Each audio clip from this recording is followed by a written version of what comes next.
Let's go. All right. So, like I said, Scott, I'm going to get your opinion before we get started on this, but and I'm just telling you right now, you need to hurry on that other beer, the one you're drinking, because All right. don't go too fast. I don't want to, it's not. There's not much there. So yeah, like I said, I thought the lineup portion of this was really easy for me. There's a couple positions where you can, just slightly have a debate on. I know Kevin has a little bit better or a different opinion on some of these, and Kevin's going to come on after this. Kevin Trigg's going to join us after this segment to give us reactions to our lineups. And it pretty much doesn't matter what I say, he's going to disagree with. It's kind of how our friendship goes. He's just going to give me shit for whatever I say, even though he knows I'm always right and he's always wrong. But he's going to give our reactions. But I thought this was relatively chalk and easy. Scott, what do you think? I think it's easy. I don't like, unlike you, I don't think that it was simple. I think there was at least 3 or 4 positions that I kind of went back and forth with. Can you tell me, without giving names yet, can you tell me which positions those were? First base, shortstop, pretty much first base and shortstop were the 2 for sure. Maybe third base. Yeah, third base, that's one of the ones because there's a wild card in here. That's why I left the DH in here. I understand that there isn't a DH in the National League, and I have to say that I hate, even though I'm an Indians fan, I hate American League Baseball compared to National League Baseball. I love not having the DH or not having the DH. I think they are having it now, but yeah, I threw the DH in there to make it a little bit easier and to get an extra player in there for us. Third base could be tricky. Shortstop, it shouldn't be. That's your heart talking, Scott. And first base, yes, I can see that there's some. It's not as clear cut, I don't think, but still. So let's start at first base. So what I'm going to do when Scott gives me his players, I'm going to kind of type them in here and move them into position. All right.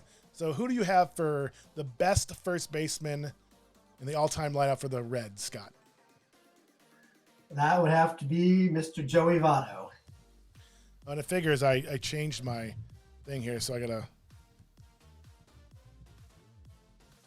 I gotta refigure this. Hold on, give me 1 second. Bear with me.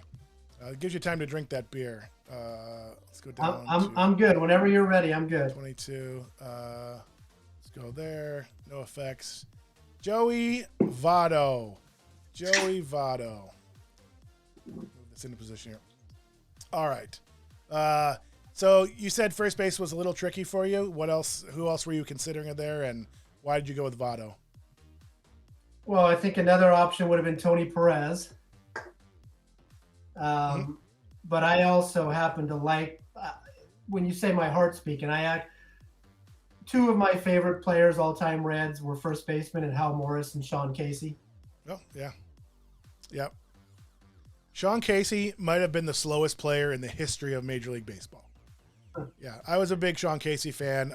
He came up with the Indians and broke in with the Indians, so I was a fan of his. Hal Morris, Hal Morris went to that school up north, so I wasn't a huge fan of his. Hal Morris, he was a big part of that season. They won the series in 1990. Oh, definitely. He was a solid player. He was a solid player. Yeah. And those Michigan teams in college baseball, they had great teams back then. Never really broke through, but they had some killer lineups, and you're going to see that kind of throughout tonight. But yeah, he was a solid player. I had 3 or 4 players at first base along Casey. Let me see if I bring up my list here. Now it's loading slowly.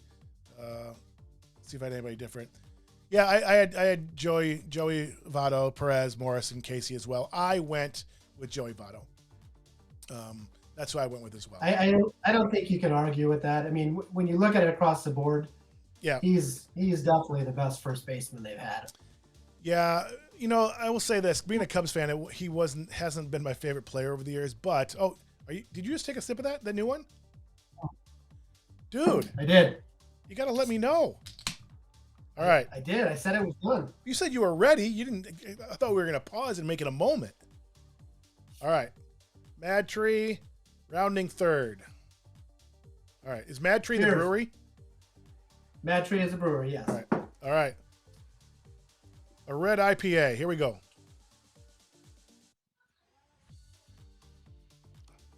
Oh, yeah.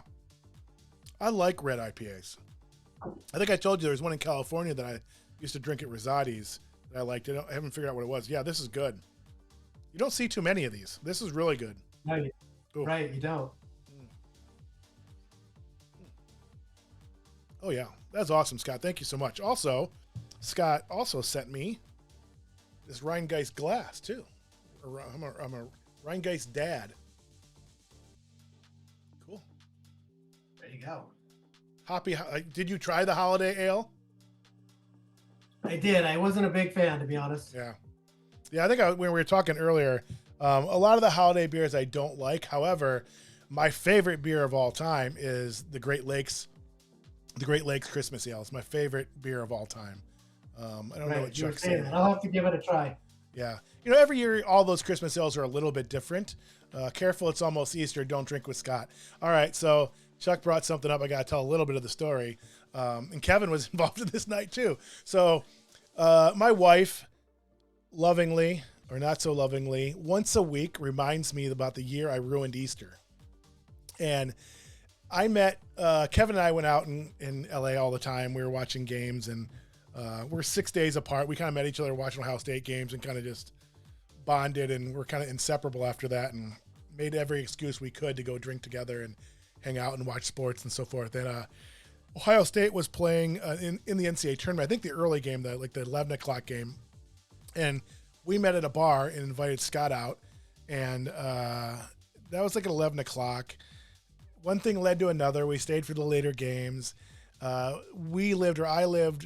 and I lived probably 25 minutes away from there. So on the way home, we stopped at another bar, and his girlfriend was there and his son was there.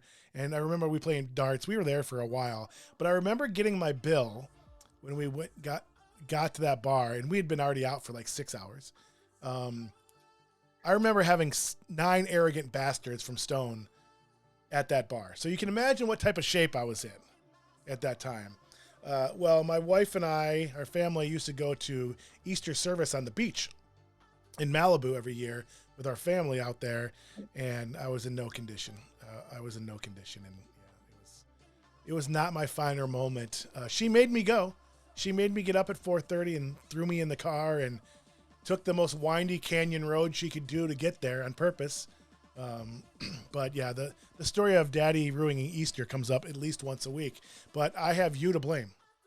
So it's now your fault. Now that you're back in my life, I've put all the blame on you. So thanks, Chuck, for bringing that up. Don't want to say anything? You just want to leave that at that, Scott? No. Yeah, you're blaming Kevin, right?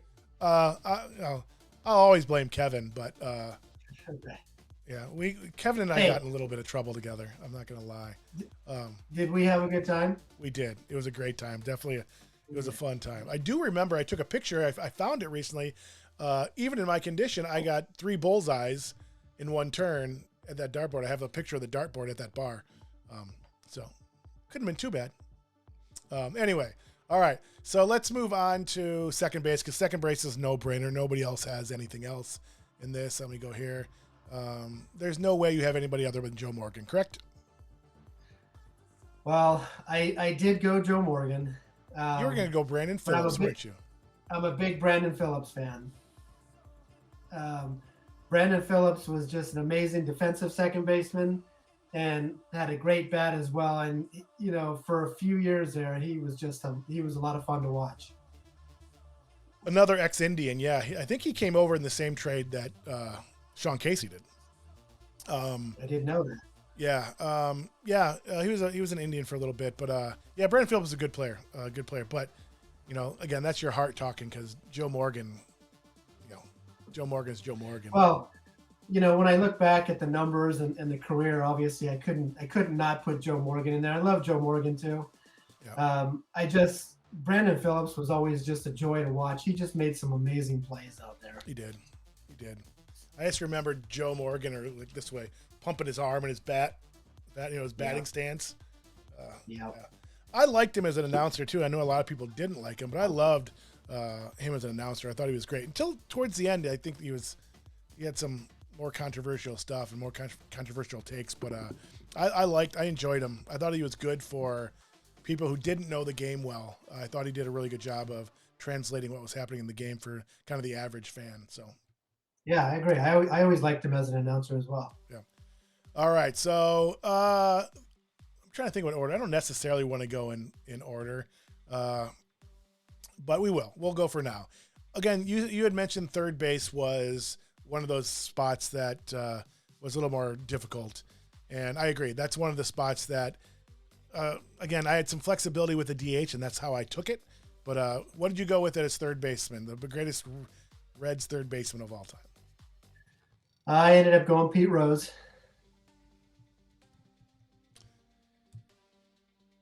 You want to elaborate? I know we're going to talk about Pete Rose, but I don't know that anybody there like really stood out to me as much better than the other, and probably more just on the name Pete Rose than anything. I personally love Chris Sabo. Mm-hmm. I love Todd Frazier when he was there. Yeah. What's that? Another Michigan guy, yeah. Yeah, I love Todd Frazier for the few years he was there, and I even like Eugenio Suarez. That's playing third base for us now, but I had to go. I had to go with Pete Rose. Anything before the 70s, like I said, I don't really know enough about those guys. There really wasn't anybody. There really wasn't anybody before that. I mean, yeah, like I said, I don't even think when I look at those guys I just mentioned, I don't see any one of them being that much stronger than the other. No, overall. I agree. I think that was all the people I had to. I have to say, I think Suarez could end up being the best of them bunch, and I wanted to put him there. I really did. Not enough time in yet because he's a spectacular player. You know, chances are he's not going to stay in Cincinnati, so I couldn't put him in there yet when you had the likes of Pete Rose and Tony Perez and other people there. So Annetta my wife just commented on the Easter thing. I don't even know. She said she solely blames me for this. I agree. Yeah. All right. So no, I say I didn't ruin it. Nobody can really ruin it. See? All right. Whatever. I don't even know what they're saying. I'm just going to put them on. I'm not going to read them. Yeah, this is one of those things that, the Rose was in the mix. I don't even remember who else I had at third base. I had Suarez. People that I liked. I did have Sabo, I mentioned. Aaron Boone. I liked Aaron Boone. Yeah, he's another one. Scott Rowland. Scott Rowland there was for 3-4 years. The only thing was the thing with Scott Rowland is he was actually there for quite a few years, but he was there at the end of his career. Right. He to me, I think of him as a Philly more than a Red. Oh, without question, he's a Philly. Yeah. He's not going to make the Phillies' best third baseman of all time. Right, of course. He'd probably be second, and any other team he might be first. But not in the Phillies with Mike Schmidt there. But I ended up going with Perez. Tony Perez. That's an interesting one. Yeah, well, he came up as a third baseman, and he played third base. No, I know. I thought about that too, but I always I more remember him as the first baseman. Yeah. Again, the DH gave me flexibility. If we wouldn't have had the DH, I don't know if Votto would have been at first base. I probably could have put Perez there. I probably would have put Perez there, even though it would have been close. But I probably, again, growing up watching those Big Red Machine teams, I probably would have gone with Perez. I think they're very similar careers, Perez and Votto. They're both borderline Hall of Famers. I think Joey gets in at some point because things have been watered down. No offense to Joey and his career. It just, things have been, a little watered down in the Hall as of late. But, I went with Tony Perez only because it gave me flexibility. Well, Perez would have been in here somewhere, but I don't. In my opinion, Votto is one of the greatest Reds ever. Mm-hmm. He is solid across the board. He's still. I mean, if you saw what he did last season, late into his career, he's still knocking it out. Yeah, he definitely had a bounce back year. We had talked about this in one of our earlier conversations that, he had a really crappy year before, but with everything else going on, COVID and everything else, that year was pretty wash for him. But last year he had a solid year. He had a solid year. I mean, his numbers as far as walks and base hits and home runs and on base percentage is incredible. I mean, he ranks way up there with those numbers. Yeah, there's just been always something about him as an opposing team. It's like it's just that I've grown to like it because again, he's one of those guys that if he's on my team, I'd love him, right? Yeah. But if he's on somebody else's team, it's this guy you like. I think he takes pride in other people not liking other teams not like him because he's kind of ornery. He wears his emotions on the sleeve and Yeah. So, but yeah, again, the DH gave me flexibility to put Votto there, and maybe I would have gone with him, but I had to get Tony Perez in here somehow. So this allowed me to do that. So, all right. So you had mentioned shortstop was one of those hard ones, and I know everybody loves, and he's a borderline Hall of Famer. You have to go Barry Larkin. When you compare the careers of Barry Larkin and Davey Concepcion, there's no comparison. It's just we reminisce about those old great teams, and he was such a cog pin in those teams. He's one of those people that made those teams go and was an integral part of that. But between the two, there's no comparison. I no question Barry Larkin is my choice. I do remember Davey Concepcion being a good, solid defender. He was also a good, solid hitter. Like you said, he kind of was one of those guys that was a big part of that whole machine that kept it going. So it's hard not to put him in there, but certainly Barry Larkin deserves to be there. Did you give much consideration to Concepcion? I know you love Larkin, so did you give Davey much consideration, or was this kind of cursory? Yeah, it was Larkin. It was never a question from the start. All right. We're gonna go to left field again. I guess I'll let you go first because I don't think there's any way there's anybody else other than what I have. But I've been wrong before. What about left field? Best left fielder in Reds history? George Foster. Yeah, there's only one person it could be.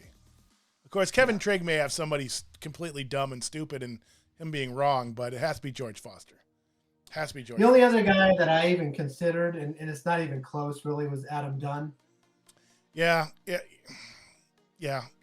He came up in my thing too, but there's just no way. I didn't even put anybody else on my list. I thought of it for 2 seconds and no. There were two positions that I had only two people on, and this was one of them. I had only one. This is the only one I had one on. Everywhere else I have 2 or 3 or more. Yeah, the only other one I had 2 on was second base. I had Joe Morgan and Brandon Phillips, and that was it. Yeah. George Foster, he's a little dude too, and the only reason they were able to kind of get him in the lineup was because you have Pete Rose at third base. He had moved to third base that year so they can get Foster in the lineup. Because otherwise Rose was going to be playing left field. So because Rose had the flexibility of playing lots of position, which he showed from pretty much that point in his career on, George Foster got in the lineup. Because if it wasn't for Pete's willingness to do that, George Foster might not ever got in. So, yeah, that's correct. Yep. And I remember when I was a little kid, again, not just loving baseball cards and stuff. That's when George Foster was just raking home runs. I remember I'd leaf through my pack to see if I got George Foster and Hank Aaron. Those are the 2 cards I was leafing through because the Indians and Cubs sucked at the time. I believe, if I'm not mistaken, he hit 56 home runs one year. And I do not believe that is correct, but I'm going to find out right now, Scott. I'm going to find out right now because I don't think he had that many. How many home runs do you think Hank Aaron had in one season? The most he ever had in one season? I'm going to say it was in the 40s. I don't know if he ever broke 40. I don't think Hank Aaron ever broke 40 home runs. George Foster, there he is. Let's see. Home runs. 52. He had 52 that one year in 77. Okay. Yeah. So you're close. 40 another year, but other than that, his highest other than that was 30. So Yeah, he had that one really stellar year, and then he had some other good solid years. Yep. Oh, he had in 77, 78, and 79, 52 home runs, 40 and 30. But he had 149 RBIs. These 3 years, he had 121, 149, 120 RBIs in 3 years. Pretty solid. Yeah, it's interesting because he actually came on strong after they had won the World Series. Right. I know. Yeah, look at those years. I don't remember him late in his career, but I mean, he was with the Reds, and still, even those years after that, he had 98 RBIs, 93, 90, 70, 90, 86. Like 90. I don't remember him with the Mets. I don't. Because he went to the Mets for 5 years after that. I don't remember. But he had some solid years with the Mets, too. I mean, he had some solid years with the Mets. I don't remember that at all. No, I don't either. Yeah, well, I saw that. Don't remember it all. All right. Center field. This is one of the ones that I struggled with a little bit. Who did you have for center field? Well, I might have gone with my heart a little bit on this one. I love Eric Davis. He was a big part of that 90s World Series team. I loved watching him. He was a 30 home run, 30 stolen base guy. Had a great arm. He gave you everything. Yep. So is that who you went with? That's who I went with. Yeah. Yeah, I agree with you, Scott. He was one of my favorite non-Cub Indians player, especially at that time. I loved watching him. That's why I loved the Reds winning the World Series that year.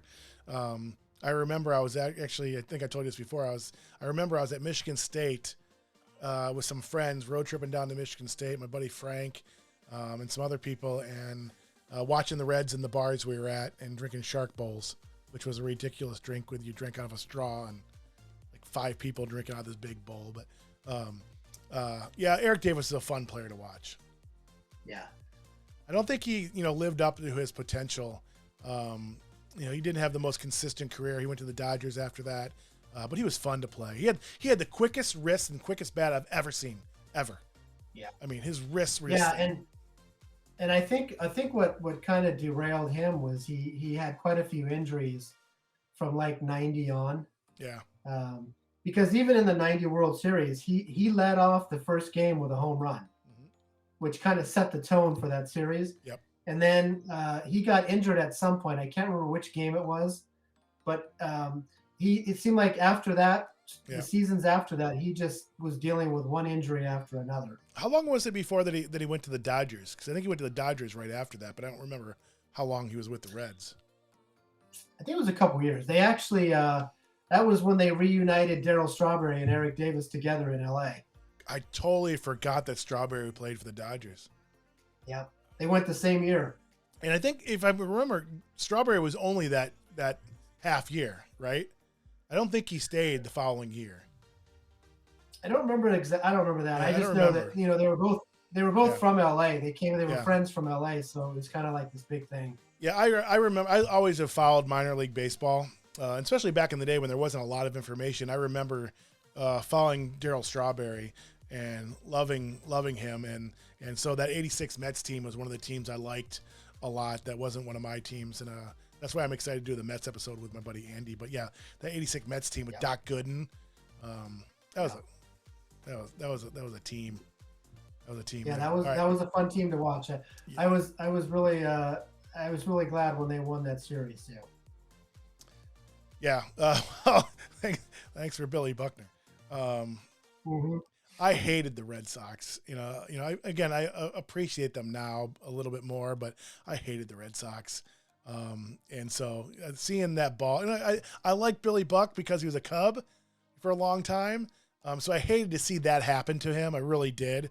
But that was, to me, that was the curse of Babe Ruth. That was the curse of Babe Ruth on that play right there. Because it seems like to me like Babe Ruth was up above and just lifted up Buckner for just like a split second. It's like, they sold Babe Ruth. The funny thing about Buckner is I remember going to Dodger Stadium, all the time for games when I was young, and he was on the Dodgers at the time. I remember. So I remembered him real well from then. Yeah. Yeah, I'll never forget that play. Seeing Ray Knight round the field and win that game was crazy. Anyway, I do not have. Say it again. By the way, Ray Knight ex-Red third baseman too. Yes. I didn't think of that, but he was on the Reds for a long time, and he was a solid player. He was an all-star. Yep. And he did not come up in any of my research. You know what? I agree. Same thing here. I when you said that, I thought, wow, Ray Knight. I don't remember ever seeing him come up. I am going to look, because I know he went to the Mets. How long was he on the Reds for? I don't even know. I don't know, but he was there for a few years. Yeah, because I thought he came up as a Red. Let me see. I'm looking up Baseball Reference as we play now. He had a 14-year career, and he was with the Reds quite a few years. He came up with the Reds, so he was with the Reds for 7 years. Yeah, that sounds right.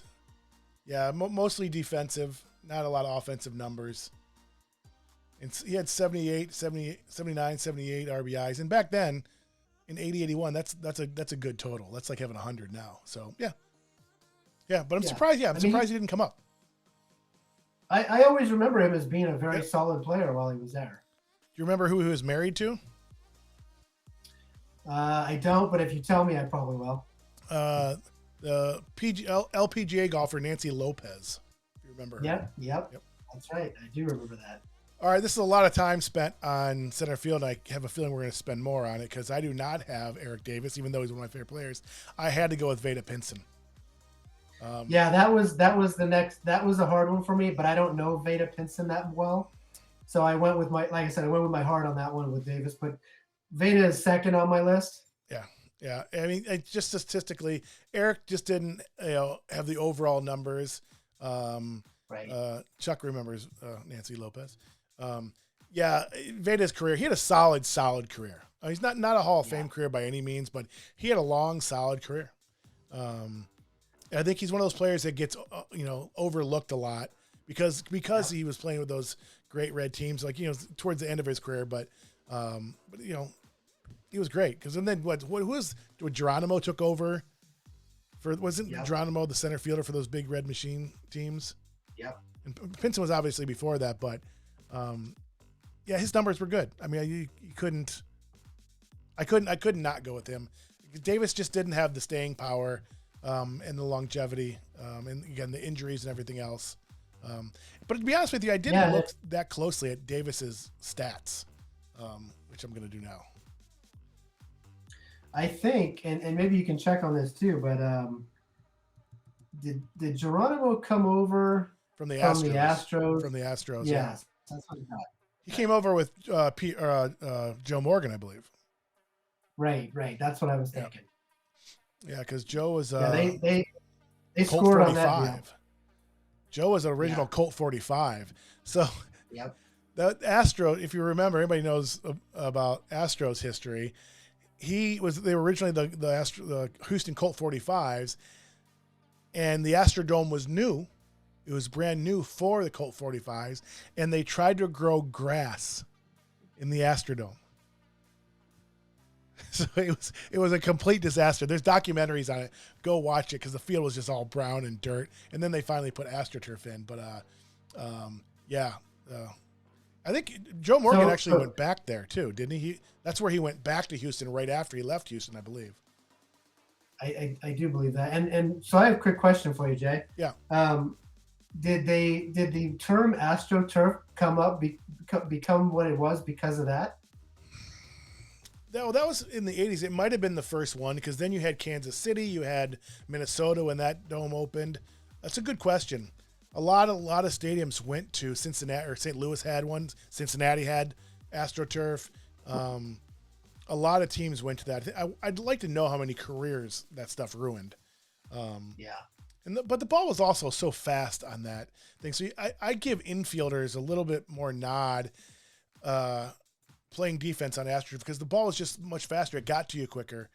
They were truer hops for sure, so you can gauge it, but it was much faster. But also for the same reason, there was a lot more hits, i.e. Pete Rose. But we'll get there. So Eric Davis for the Reds actually played 10 years, or no, 8 years with the Reds. 182 home runs. Yeah, you know, he had the one really good year. Well, he had 27, 37, 26, 34, 24, 100 RBIs, 93, 101. Yeah, maybe a little better career than maybe I thought. But then he went downhill, 30 and 32. That's when he went to the Dodgers, had 68, and his career was pretty much over. It did say he went back to Cincinnati for a year. Yeah, he did. And I'm thinking, and maybe I'm wrong, but if I remember correctly, was he the first guy to hit 30 home runs and steal 30 bases? I don't think he was the first one. What year was that? It was, it would have been, I'm looking at this, it would have been 1987. And he stole 50 bases that year. It's a good question. I think he might have been. Could have been. Because Canseco was after that. Because Canseco did it in 88 or 89. Yeah, it very well could have been. Yeah, it could have been. All right, this is taking us forever. This is what you do when you give me beer, Scott. All right, right field. Okay, I can't wait to hear what you do this, but there's only one. There's a no-brainer. No-brainer there too. It's Frank Robinson. No-brainer. We will talk about Frank Robinson later, so we're gonna leave that there. That's a no-brainer. So for the outfield, Kevin didn't mention outfield, but so I can't wait to hear what his take is on this, because George Foster, there's no other person you're gonna put in left field. There's no other person you're gonna put in right field. So there's two people you could put in center field. And so you can see that, but so I don't see that as that difficult. The next one's also a no-brainer. There's no way that you have anybody other than Johnny Bench. Yep. Johnny Bench. Johnny Bench, probably the greatest Red ever. Well, we're gonna find out, Scott. We're gonna find out. You're doing a little foreshadowing there. You're giving shit away. That's all right. We gotta speed this up, Jay. We'll get there. Let's go with the DH, because obviously you know who I went with DH, but I want to know who you went with DH. Well, like I mentioned to you earlier, you kind of threw that curveball at me at the last minute. I didn't know we were going to do a DH, but that's a good question.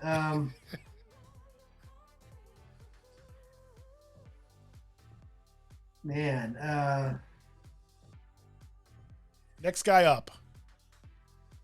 You mentioned Hal Morris. We didn't mention what's his name, Paul O'Neill. Paul O'Neill. When you mentioned it to me earlier, Paul O'Neill was one of the first people that came to mind. Mm-hmm. So I mean that's a good one. I think of Tony Perez, because I didn't put him in the starting lineup. Oh. There's a couple other guys. Jay Bruce I liked a lot. Todd Frazier, mm-hmm. Chris Sabo. But I would say probably Paul O'Neill. Paul O'Neill is a good choice. So you're going with your all-time Reds lineup without Tony Perez in it. And I gave you a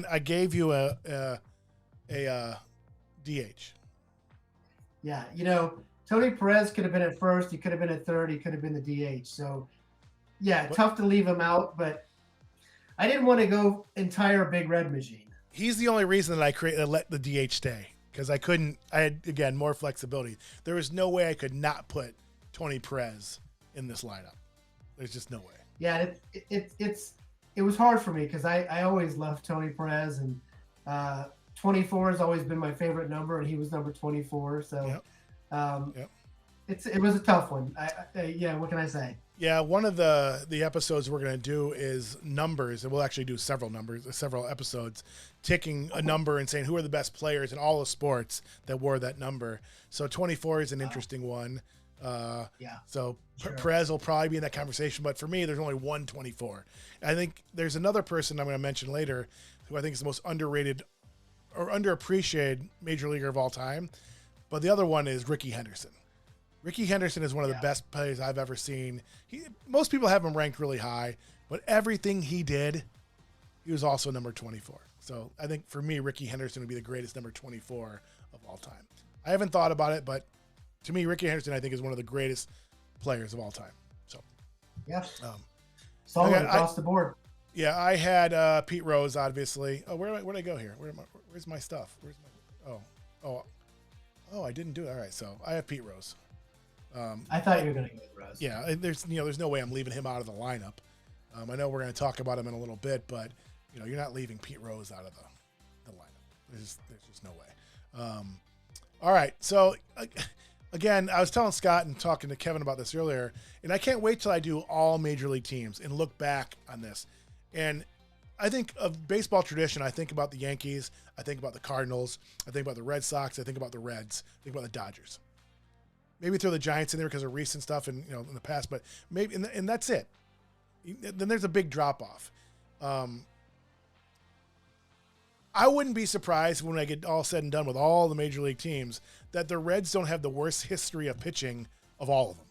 This was horrendous. I mean, you have a lot of no hitters. Like you have like one of the top 5 number of no hitters and some perfect games in there. You have John D. Vandermeer, who's back to back. The only person throwing back to back no hitters. But your history in pitching is horrible. Yeah, when you mentioned that to me, I said the same thing. I said, yeah, I didn't even have to look at that. When I thought about pitchers, I couldn't even think of any really, other than a couple. But there's nobody that's like stands out like a lot of the other great teams. I mean, who came into your mind when it first came up? Well, Vandermeer because of what he did. Yeah.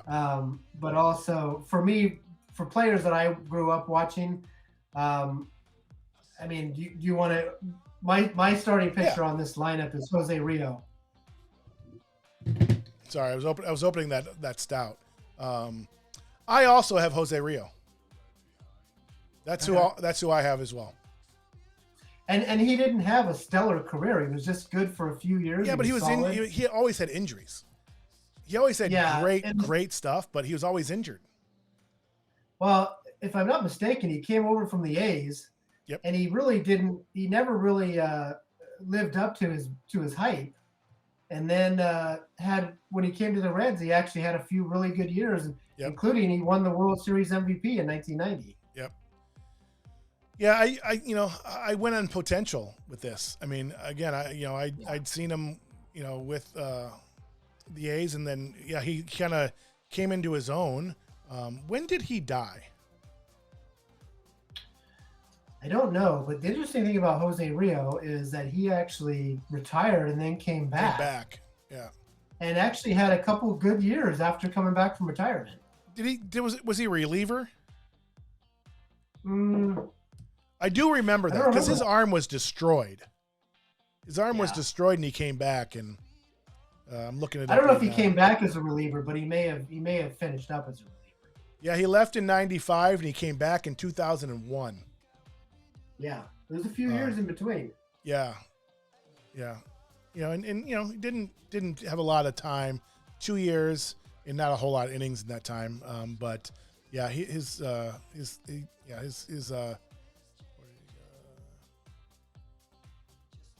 thought didn't he die? I don't know. That's why when you asked that, I wasn't sure. I thought he died, but it's not showing up on here. I could have sworn he passed away. I'll have to ask Kevin if he remembers that. Could have sworn to that. He pitched 2 very strong games in the 90 World Series. Most definitely. He also was he the nephew of Juan Marichal? Yes, he was the nephew of Juan Marichal. Right. Okay. So speaking of that, I was just looking at this. I thought of another show idea is having episodes based on countries, like doing the best Dominican Republic players of all time, best Puerto Rican players of all time. That'd be a fun episode to do. I'm gonna do that. Those are going on the list. You'd have a lot of good options there. The Dominican would definitely be the hardest for sure. Yeah. It's interesting. Growing up and watching baseball and seeing how the international players have kind of taken over, especially in the last many years with the Asian players. But and seeing the massive failure on Major League Baseball to not invest in the inner cities. It's like there's so few African American players in the major leagues now. I don't even know what percentage is. It's tiny. It's like 5%. It's ridiculous. Right. And how the Major League Baseball has missed the opportunity to invest in this game in the inner cities because it's an inexpensive game to play, like basketball. It's not hockey and stuff like that. In golf and stuff, they've just missed the boat, and I hate to see that happen. No, I agree. I think you combine that with the fact that in general, the NBA and the NFL have been so, to most people, it's much more exciting to watch the NFL and the NBA. Yep.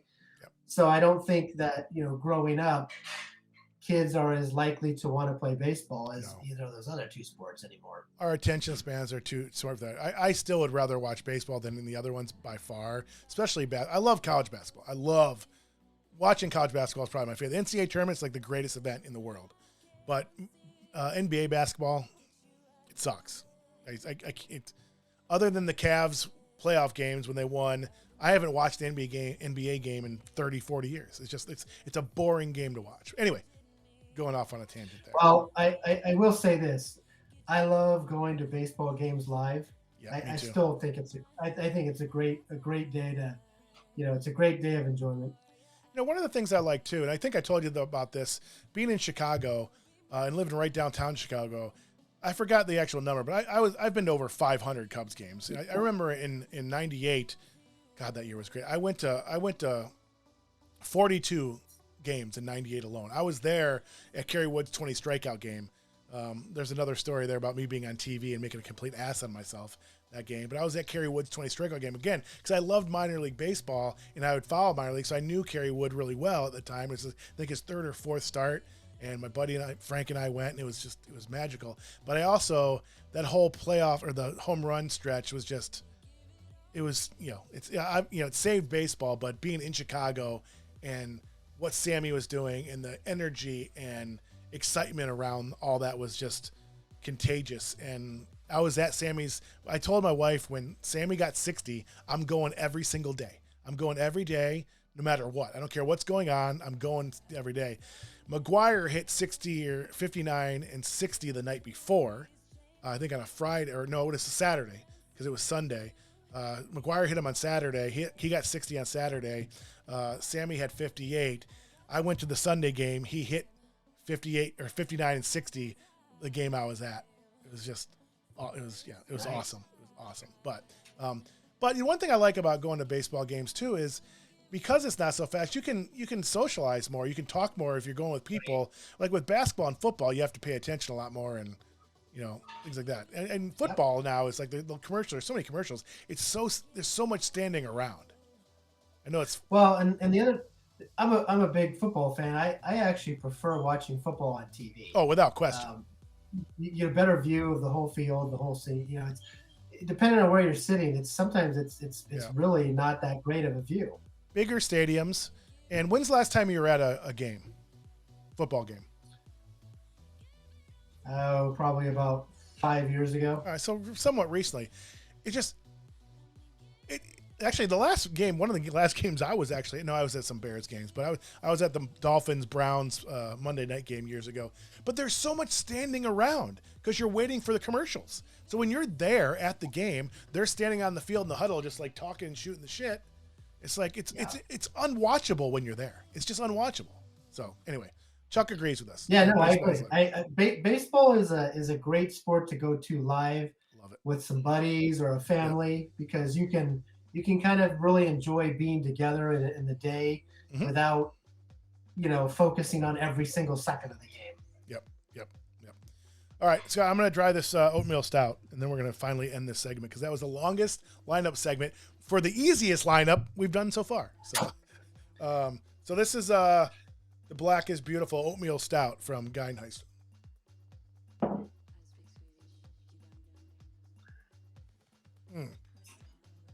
Holy crap. Ooh. It's really strong too. Oh, you can taste it. Oh, yeah, that's really good. It's a little tiny, like, thing. It's like not the regular size of a bottle, so it's like... You got to drink it slow. I am, but it's like, wow.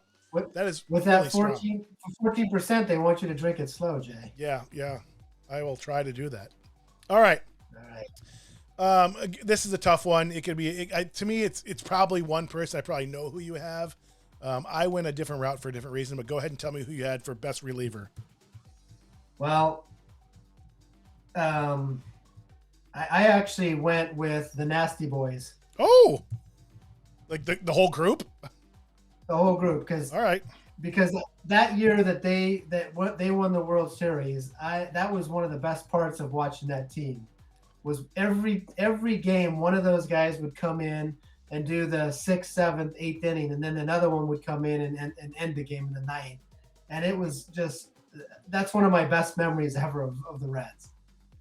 Yeah, I get that. That's a good call. I haven't seen anybody do that, but especially with relief pitchers, that's a good call. I hated the Nasty Boys. I hated Rob Dibble. I actually liked him on the Dan Patrick show, and him and Dan Patrick did the radio show. But I remember when Rob Dibble threw at Doug DeCenzo, threw the ball at Doug DeCenzo, the Cub. He's like, just yeah. I don't think you're alone in hating the Nasty Boys. I think they were hated by a lot of other teams. Yeah. Remember when Charleston took out? Who was the catcher he took out? Oh yeah, that was that's another one of my favorite all-time Red plays. He was it Mike Scioscia? Yes, it was Scioscia. That's right. Yeah. I see it comes up on YouTube all the time. Yeah, that was awesome. If I had to go a single relief pitcher, it would have been Chapman. Yeah, that's where I thought you were going. But that's a good call. I can respect that. I can respect the Nasty Boys. I did not go Chapman. That was probably the obvious choice, and I have the connection with the Cubs with him. I went surprise. Actually, statistically, he's the best reliever you have. I'll tell you what. Let me guess. Yeah. If I can find it. Hold on. Let me find it first. I can't find my. Okay. Where'd it go? Oh, there it is. All right. Go ahead. Who do you guess? Is it John Franco? I totally forgot about John Franco. That would have been a good call. Yeah. He was on my list. He never even came up in my research. Danny Graves? Danny Graves. I went Danny Graves. Yeah. My list was the Nasty Boys, Chapman, Graves, and Franco. Franco didn't even come up. How long was he on the Reds? He was there for a few years. They actually traded him away, or I think they traded him, and then